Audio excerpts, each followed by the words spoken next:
I'm gonna make a cute little accent cookie, and I'm gonna do something fun. I'm going to outline with green.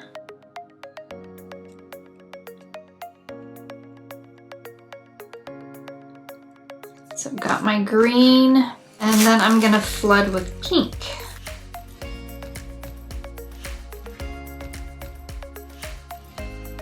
We're gonna add our watermelon to this one. Tap this a little bit. You can see I've got a couple bubbles trying really hard to come to the surface right there.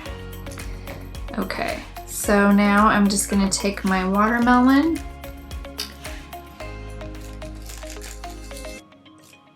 drop it right down in the middle.